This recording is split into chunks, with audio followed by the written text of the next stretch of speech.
hoy. Por tanto, la plenitud de lo humano dice relación a Cristo. Y Cristo Jesús dice relación a lo plenamente humano. Esto es hermoso. Esto es el fundamento de nuestra tarea educativa. Este es el horizonte antropológico que nos lleva indudablemente, por supuesto, a esa perspectiva totalmente cristológica. Porque, repito, Cristo se ha hecho hombre para enseñarle al hombre lo plenamente humano. Cristo se ha hecho hombre para que el hombre pueda alcanzar su plenitud de humanidad. Y este principio no lo podemos olvidar nunca, porque es el fundamento de nuestra tarea, de nuestra acción escolar. Ahora, la originalidad del proyecto educativo visto desde esta óptica no es otra cosa que una síntesis entre la cultura y la fe. Todo proyecto educativo, cristiano, católico, por supuesto, lleva esa impronta, es decir, un esfuerzo por conjugar la razón y la fe. Y este es otro principio importante en este mismo horizonte antropológico. Nunca la escuela puede caer en ese debate que me atrevería yo a llamar, y me perdonan, un poco absurdo, de decir que es más importante si el conocimiento, la fe, o si la fe y la razón. Dejemos esas disquisiciones allá a los filósofos medievales que bastante tiempo gastaron en esas discusiones. Nosotros, en nuestro hoy, en nuestra perspectiva, tenemos que comprender que educar católica, cristianamente, significa hacer una síntesis entre la razón como el ejercicio de aprender, de adquirir habilidades, conocimiento, destrezas, cultura, como quieran llamarlo, y la fe, en tanto y cuanto que es ella, la fe, la que ilumina todo el proceso de conocimiento o de aprendizaje. Esto es lo importante. No podemos decir en este momento, por los tiempos que estamos viviendo, que una cosa es más importante que otra. No, hay un dinamismo armónico. Por eso a mí me gusta hablar de esfuerzo. ¿Qué significa esfuerzo? Bueno, el empeño por ir conjugando en nuestro proceso de enseñanza-aprendizaje lo que es la cultura, el conocimiento y al mismo tiempo la fe. De forma que en un horizonte se pueda articular y coordinar cada una de las disciplinas de nuestro saber escolar en esta armonía. Conocimiento, fe y conocimiento. No pueden estar separados. O sea, una educación católica que sea pura razón no tiene sentido. Como tampoco una educación que sea pura fe, tampoco. Es el esfuerzo combinado de ambas. Y eso, caramba, va generando en el alumno todo un proceso para que vaya emergiendo desde adentro todas las capacidades que nuestros estudiantes, que nuestros alumnos puedan tener. Otra cosa que me parece importante, siempre en esta perspectiva antropológica, y es que la escuela católica no es una isla, no está divorciada del entorno en el que nos encontramos. Sí, el proyecto educativo de la escuela no existe separado de la realidad en la que estamos, sino todo lo contrario. El proyecto educativo ayuda a tomar conciencia de la necesidad que tenemos de evangelizar la cultura. Nosotros, cuando leemos el Evangelio, nos llama poderosamente la atención que en el Evangelio de Mateo, en el capítulo 28, la recomendación final, ¿cuál es la que da Jesús? ¿La recuerda? Cuando Jesús está ascendiendo al cielo, que vuelve allá al Padre, ¿qué le dice Jesús a sus discípulos? Ajá, vayan y hagan discípulos a todos. Háganlos discípulos. Hay una cosa muy importante. ¿Qué significa ser discípulo? No solamente bautizarlos en el nombre del Padre, del Hijo y del Espíritu Santo, como dice el mismo Jesús, sino que hacer discípulos implica también evangelizar la cultura. Evangelizar la cultura. Y aquí hay un aspecto muy importante, sobre todo porque algunos de ustedes quizá trabajen pastoral, bien sea en las parroquias, o en el mismo colegio, o en el grupo, en el ámbito en el que se encuentren. Evangelizar la cultura no significa aplaudir todo lo que el pueblo hace. Evangelizar la cultura no significa aplaudir todas las tradiciones, aun cuando le ponemos el epíteto de católicas o de cristianas que se hacen, hay que aplaudirlas. No, señor. Eso puede ser una concepción muy superficial de lo que significa evangelizar la cultura. Evangelizar la cultura significa que en la cultura se encarnen los valores evangélicos. Eso es evangelizar la cultura. Y si para encarnar los valores evangélicos se tiene que dar una transformación, un cambio en la cultura, pues se tiene que dar. Pues si las cosas siguen como están, pues no hay ningún tipo de evangelización. Entonces, la lectura ingenua quedaría reducida a que evangelizamos la cultura cuando nos quedamos simplemente en lo superficial, del rito, de las tradiciones. Ay, el pueblo es muy religioso, esto no sé qué más y tal. No. Por eso, la escuela católica no puede estar desconectada del entorno que le envuelve, porque lo ideal es que de esa escuela católica puedan salir personas que evangelicen la cultura, que cambien la cultura, que pueda haber una transformación de esa cultura conforme a los valores del Evangelio. Repito, esta es la propuesta cristiana. Yo aquí no estoy hablando ni de política ni de economía. La propuesta cristiana es esta, que los valores del Evangelio puedan encarnarse en una cultura de tal forma que en la sociedad en la que estemos, todos los hombres y mujeres puedan vivir en la auténtica dignidad de los hijos e hijas de Dios. Y podemos hacer un análisis de la cultura hoy desde los valores del Evangelio y menuda sorpresa la que nos vamos a encontrar. Entonces, la escuela católica llama, convoca a que podamos reflexionar sobre el entorno, la situación que estamos viviendo, para poder influir en ella. En tal sentido, a mí me parece fabulosa la frase o la afirmación de San Pablo VI en la encíclica Evangelii Nuntiandi, número 20, cuando dice el Papa Pablo VI, ya lo decía el Papa Pablo VI, ahí en los años 60, 70, decía el Papa: la ruptura entre el Evangelio y la cultura es el drama de nuestro tiempo. Díganme ustedes si no tiene actualidad esta frase que ha dicho el Papa. Hoy en Venezuela, ¿cuál es uno de los dramas tan terribles que tenemos? La ruptura que hay entre el Evangelio y la cultura. La ruptura que hay entre el Evangelio y la estructura de pecado social que hoy hay en nuestro país.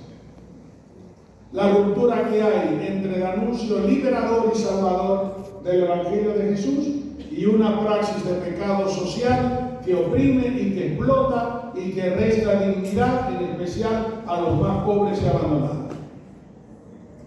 Eso no es, esto es lo que vemos hoy. Entonces, la educación católica, la escuela católica, está llamada a intervenir esta realidad.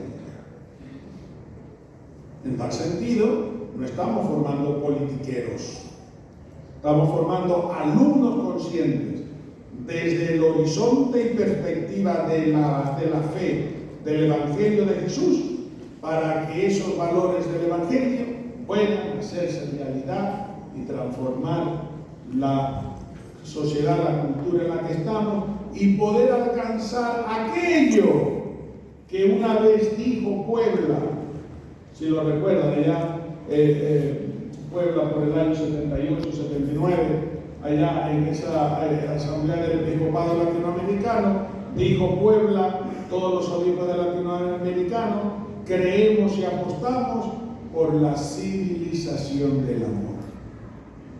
¿Qué es la civilización del amor? Una sociedad donde reinen los valores del Evangelio y todos podamos vivir en la auténtica dignidad de los hijos e hijas de Dios. Eso es la civilización del amor. Y que yo creo en la civilización del amor. Y yo creo que podemos construir la civilización del amor. Y creo que desde la educación católica podemos ser agentes, fermento en la masa social para que la civilización del amor pueda ir fraguándose, pueda ir dándose.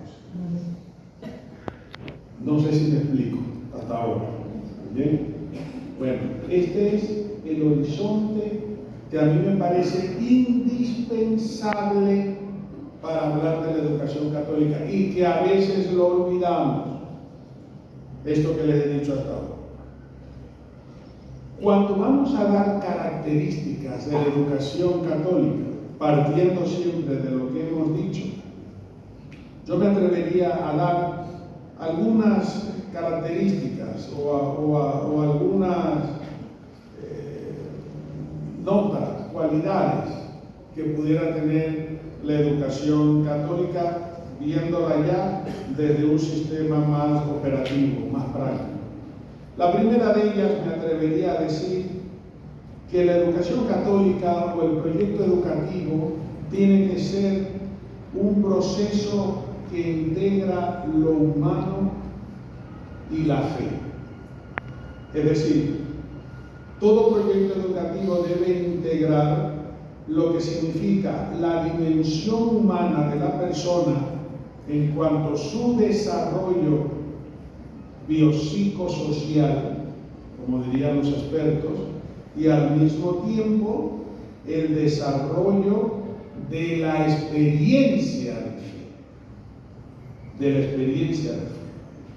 Sí, la escuela católica no solo puede promover el desarrollo humano, biopsicosocial del individuo, sino que el proyecto educativo debe también auspiciar, promover, desarrollar en el alumno esa experiencia profunda de fe.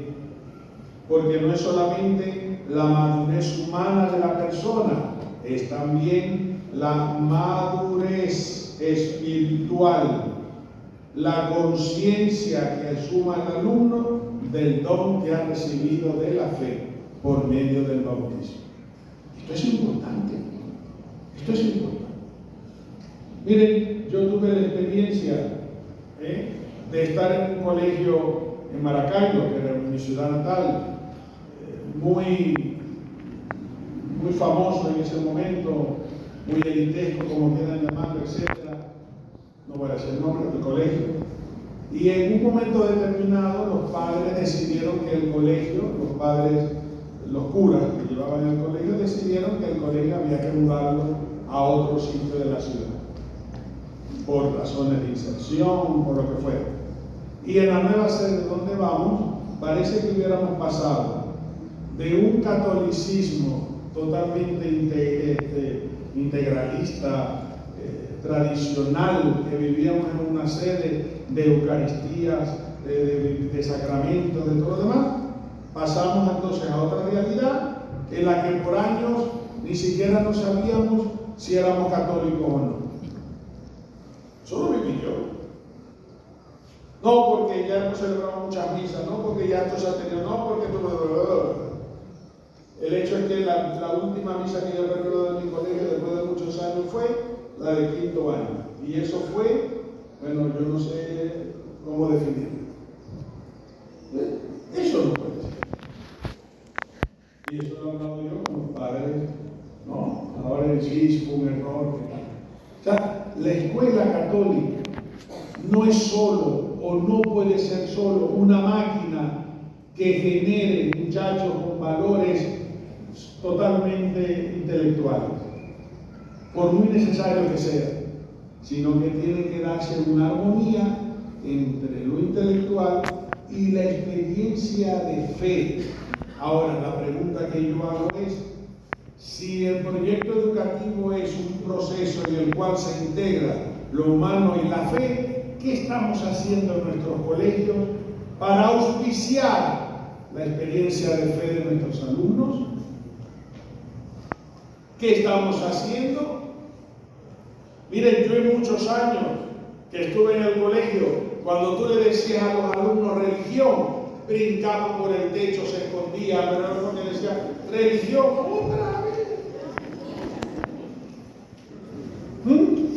Y una vez, recién llegado yo de Roma, muchachos, recién ordenados prácticamente, y me mandan al primer colegio y me dice el superior, mira Lisandro, vele a celebrar misa a los muchachos de cuarto año, creo, si no me equivoco, que tienen misa y tal, a las 7 de la mañana. Bueno, celebrar misa, bueno, yo obediente, ¿cómo no? Vamos a celebrar. Y llego a aquel aula de clase y me ven y les digo yo, jóvenes, tenemos...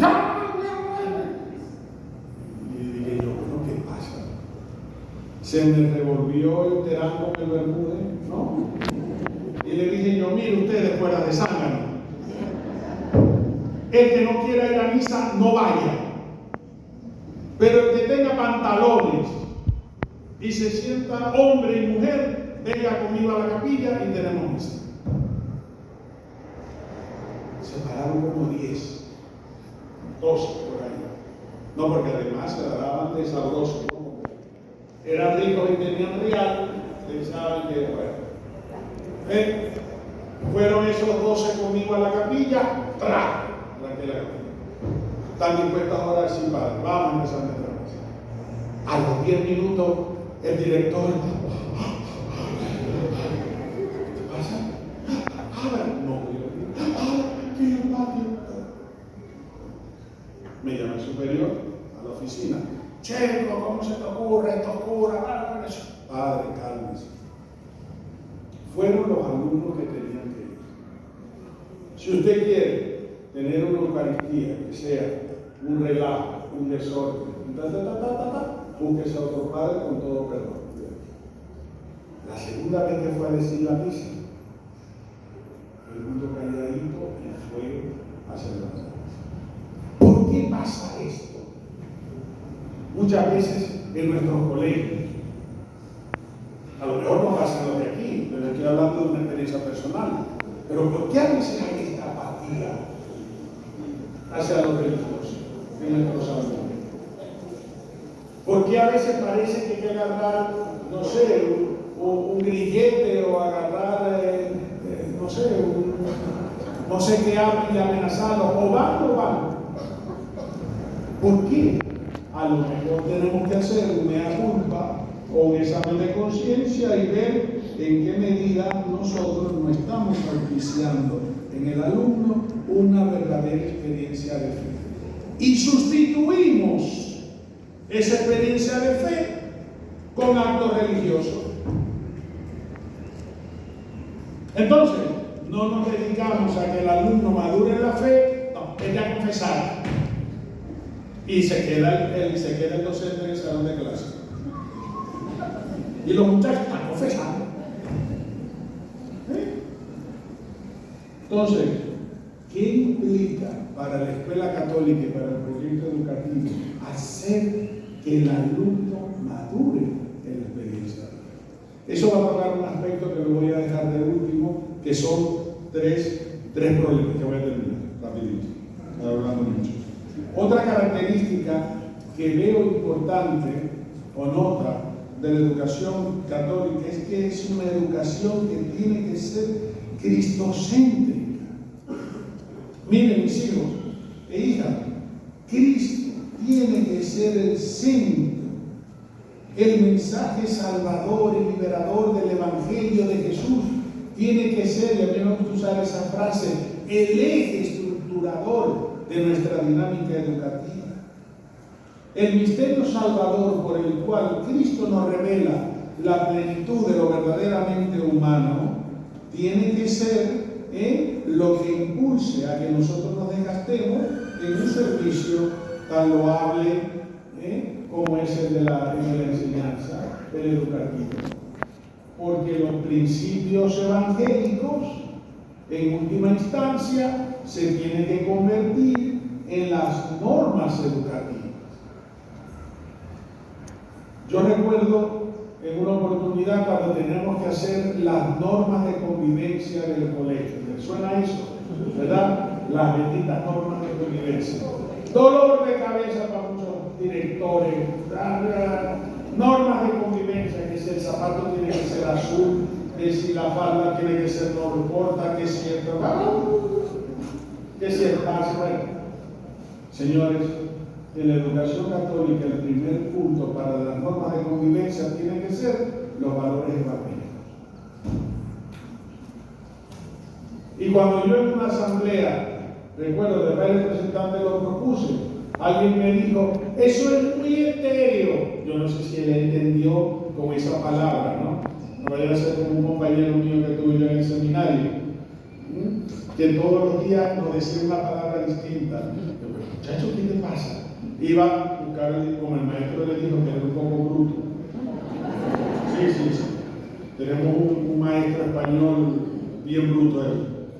Y le dijo una vez a mi compañero, hombre, pero es que tú eres muy bruto. Entonces él quiso reivindicarse, y todas las noches antes de acostarse, agarrar el diccionario, la palabra que le digo yo, onomatopoyético. Al otro día llegaba, hoy el desayuno estaba onomatopoyético. A los maracuchos, muchachos, ¿qué te pasa? Bueno, yo no sé si aquel representante, cuando me dijo, son valores etéreos, tenía noción de lo que estaba diciendo. ¿Cómo van a ser los valores evangélicos valores etéreos? Si los valores evangélicos, por cierto, hay que recordarlo, pero yo no se lo voy a decir. Léanse el capítulo 5, 6 y 7 del Evangelio de San Mateo. Mateo 5, 6 y 7. Esa es la tarea que yo les voy a dejar. Y en esos 3 capítulos del Evangelio verán ustedes cuáles son los valores que Jesús nos propone para todo aquel que se llame su discípulo. Entonces, un proyecto educativo que necesita normas de convivencia, la luz iluminadora de esas normas de convivencia son los valores evangélicos. Si no, no es ninguna institución cristiana, no hay ninguna educación católica. Por tanto, los valores evangélicos tienen que ser los principios iluminadores para nuestras normas educativas, para nuestras motivaciones y sobre todo los valores evangélicos. Tenemos que hacer el esfuerzo porque sean las metas finales de nuestros alumnos. Las metas finales de nuestros alumnos y alumnas. Por eso, si ustedes me apretan así, me dicen, Monseñor, en definitiva, ¿cuál es el objetivo de la educación católica? Yo se los digo muy sencillamente. El objetivo de toda educación católica, cristiana, es alcanzar nuestra madurez en Cristo Jesús. Ese es el objetivo. No hay otro. Y todos los proyectos educativos, ¿qué cosas son? Un camino una ruta, una hoja de ruta para alcanzar este único fin. Yo soy agustino y nosotros tenemos un proyecto de pedagogía agustiniana que ilumina el proceso de enseñanza-aprendizaje de nuestro colegio agustino. Los jesuitas tienen un plan educativo ignaciano para su colegio. La Salle tiene su plan. Los franciscanos, la arquidiócesis de Mérida tiene el proyecto arquidiocesano. Pero todos esos proyectos, ¿qué son? Son simples medios, instrumentos para alcanzar un único objetivo, que es el que importa: que todos nuestros alumnos alcancen la madurez en Cristo. No hay otro. Y el que cambie eso está traicionando la originalidad de la pedagogía de Jesús de Nazaret. Una educación cristiana, católica, cuando yo digo educación cristiana no es porque estoy diciendo de evangélica, no, sino que educación cristiana es eso, la educación que se desprende del seguimiento de Jesús. Entiéndame la frase por si acaso, ¿no? Por eso intercambio católico-cristiana, lo mismo. Una educación católica tiene que auspiciar también el sentido comunitario y eclesial. Somos iglesia. Somos iglesia. Y el colegio y la unidad educativa forman parte de la iglesia como un todo, porque todos formamos un único cuerpo, que es el cuerpo místico de Cristo. Ahora, esto tiene dos implicaciones importantes. Rápidamente, ¿cuál es el centro de la vida eclesial cristiana? La parroquia. La parroquia, ¿sí o no? La parroquia. La parroquia es el centro donde se hace vida cristiana. Por tanto, un colegio, por muy católico que sea, no puede suplantar a la parroquia. No puede suplantar a la parroquia. A veces tenemos colegios, por muy católicos que son, que parecen una parroquia en miniatura. Bautizan, confirman la primera comunión, confirman, ponen unción del enfermo, casan y yo no sé si está en tierra. Pero el colegio es así. Y esto no puede ser. Así lo lleven las hermanitas más santas y los curas más santos. El centro de la vida eclesial cristiana es la parroquia. Y pueden haber celebraciones en nuestros colegios, claro que sí. Y pueden haber eucaristías, celebraciones especiales y primera comunión en nuestro colegio, claro que sí. Pero eso no puede llevar a sustituir la parroquia por el colegio. Eso fue una lucha terrible que yo tuve cuando estuve de rector. Llegó un momento en que en el colegio querían tener 3 misas los domingos. ¿Pero por qué? Y si la parroquia está a 2 cuadras. Ay, porque es más cómodo que ir a la capilla del colegio. No puede ser. Entonces, el colegio tiene que auspiciar el sentido de pertenencia a la iglesia. El sentido de pertenencia a una comunidad eclesial, el compromiso de vivir en la parroquia. Yo en un momento, ¿sabes lo que hice? Que la catequesis de confirmación de los jóvenes de 4º año la hacían en la parroquia, aun cuando se confirmaran en el colegio, para no romper ese vínculo. Y muchos de los jóvenes que hicieron la catequesis en la parroquia quedaron en los grupos apostólicos de la parroquia. Eso es lo bonito. Porque salen del colegio. Bien, entonces, ¿qué significa auspiciar una dimensión comunitaria y especial de nuestra educación? Desarrollar la dimensión fraternal de la persona, el hacer ver que todos somos hermanos, la proximidad y la solidaridad con los hombres. Yo recuerdo un alumno que me dijo: yo sí sufro bien muchachitos que mueren de hambre en África y los demás, y patatí, patatá. Y le digo yo, ¿y qué tal por tu casa? ¿Cómo está tu relación con los hermanos? Ah, no, yo no le hablo a mis hermanos, ellos son unos necios.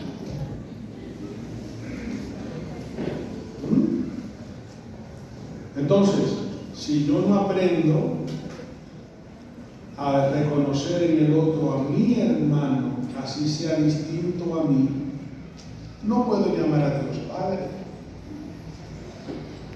Y esta es la implicación fuerte que a veces olvidamos. Decimos muy fácilmente, Padre nuestro que estás en el cielo. Un momentico. Vuelve a Mateo 5, 6 y 7 y descubrirás a la luz del Evangelio que solamente aquel que reconoce al otro como su hermano y hermana puede llamar a Dios Padre. Porque quien no reconozca al otro como su hermano, entonces, esta dimensión comunitaria y eclesial de nuestra educación es indispensable. Dos últimas cositas. La escuela católica tiene que ser un proyecto educativo que fomente los valores de nuestra moral cristiana. En otras palabras, el proyecto educativo tiene que formar al alumno en las virtudes. Yo le he dicho más de una oportunidad. Ya yo soy cajuco, yo estoy bien. Pero ¿saben qué extraño yo del bachillerato? Viendo ahora cómo está la realidad, ¿no? 3 materias, y que a mí me gustaron mucho en bachillerato. Voy de menor a mayor. Historia universal. Me encantó. Tú a veces le preguntas al joven cosas de historia universal y están perdidos en el aire. Lo que falta decir es que ¿cómo se llama? Que Cristóbal Colón trajo un iPhone, ¿no? Una cosa así a los jóvenes de hoy. Y quizás la católica le envió un email, ¿no?, a Fernando VII sobre las cosas, ¿no? Porque parece que si no hablan esa clave no se entiende. Entonces hay una carencia de historiografía universal. Segundo, historia de Venezuela. Yo una vez le pregunté a unos alumnos de 5º año de un colegio católico, el mío, donde estaba, quién era Carlos Andrés Pérez, y nadie me sabía decir. Si les pregunto por Juan Vicente Gómez, pensarán que era un neolítico que andaba con la macana por allá por ¿no? Entonces, no hay memoria histórica, no la hay. No hay memoria histórica en nuestro joven. Parece que todo nació ya no solamente con el periodo político que estamos viviendo, sino que parece que todo empezó solamente con el iPhone, el internet, el email y los Spotify, como que dicen, ¿no? Y no sé qué, y 15 minutos ya para terminar. ¿Bien? Ok. Entonces, no hay memoria histórica, no la hay. Pero tú sabes que la que más extraño yo, y aquí se me va a caer la cédula a más de uno. Educación moral y cívica que la veamos en primer año. ¿O no? Sí.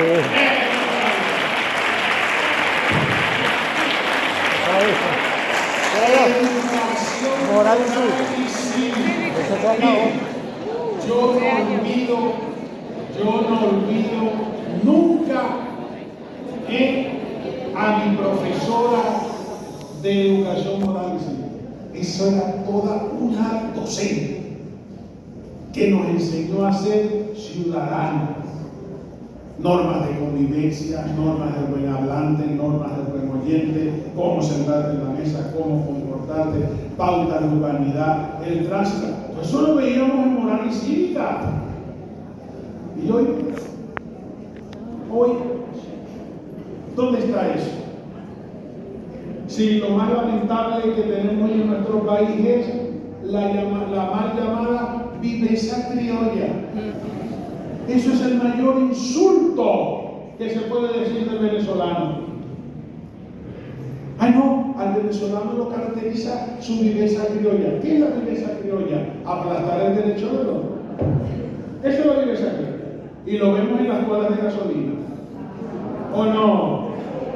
Y lo vemos en cualquier institución, y lo vemos en cualquier lado.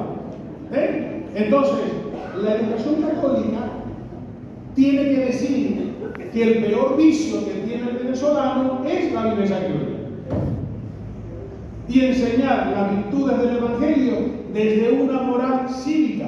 Pero es que miren, hasta los mismos mandamientos de la ley de Dios.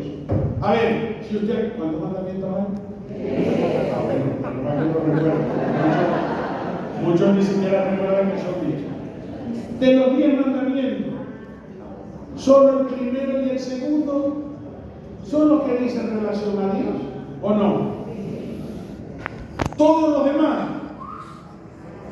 son normas de convivencia. Mira, no mates, no robes, no le quites la mujer a tu prójimo. Bueno, tampoco le quites el hombre. No le mandes falso testimonio, no cometa. ¿Qué son esos? Y Moisés tuvo que poner orden en todo aquel pueblo que era una bestia neolítica, el Israel del momento.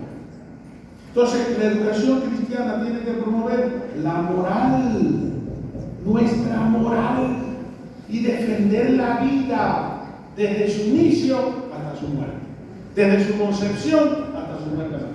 Tenemos que defender el valor de la vida. Miren la campaña que tenemos en Mérida, ¿no? Sí a la vida. Una educación católica comprometida con la realidad, pero también una educación católica que permita tener una visión global para poder también dialogar con otras concepciones. Finalizo dejándoles 3 problemas, que ni se los voy a explicar ni se los voy a resolver. Se los dejo como problemas, porque no todo es color de rosa en la educación católica. ¿Cuáles son los 3 problemas que yo veo? El primero, el educador. Si el educador no está convencido de la fe cristiana y de los valores evangélicos, y si el educador no vive una vida conforme a la fe, ¿qué va a enseñar? Ese problema lo debemos ver. ¿Ok? Papá decía, la disciplina entra por casa. Eso decía mi padre.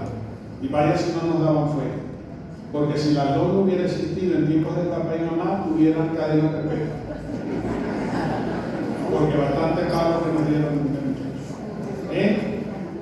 Ni no estamos tullidos, ni cagados. Entonces, el educador. Si el educador no es cristiano, ¿qué voy a cosechar? Si el educador no tiene experiencia de fe, ¿qué voy a sembrar? Si el educador no está convencido de su realidad eclesial, ¿para dónde vamos a coger? Primer problema que les dejo. El segundo problema que les dejo. Todas nuestras instituciones católicas están abocadas a las necesidades de los más pobres. Siguen siendo muchos de nuestros colegios católicos éticos. Ante la falta de oportunidades, desigualdades al acceso de los bienes culturales y educativos, ¿cómo queda la educación católica ante todo esto? Ahí les dejo eso. Y la última cosa, el último problema, los representantes. Si la familia, no voy a volver, chicos.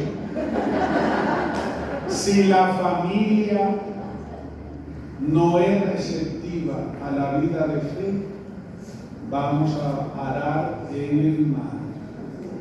Por eso la dimensión católica la educación católica tiene que ver y abocarse a la realidad familiar que sea.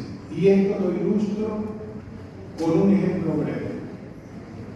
Un día estoy yo en mi oficina y llega una señora, bueno, yo pensé que iba a dar un infarto, yo llamé a la secretaria, porque yo no sé por qué me viene esta señora, y con esto de la ley de la mujer, la agresión, la cuestión, la agresividad, no sé qué nada.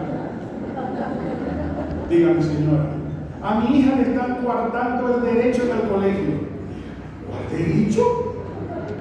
Dígame, porque no la dejan hacer la confirmación. Porque es testigo de Jehová.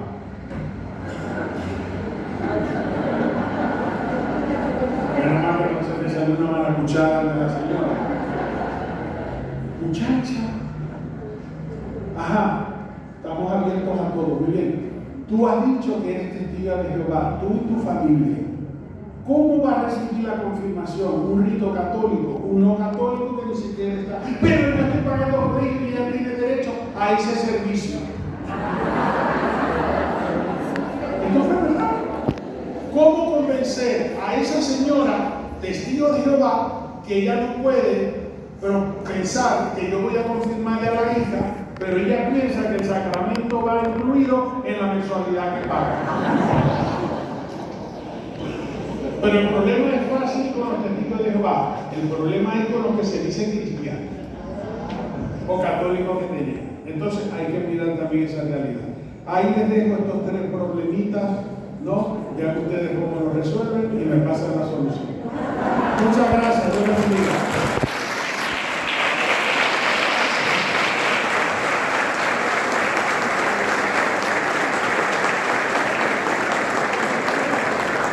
Seguidamente vamos a tener un ciclo de preguntas y respuestas con nuestro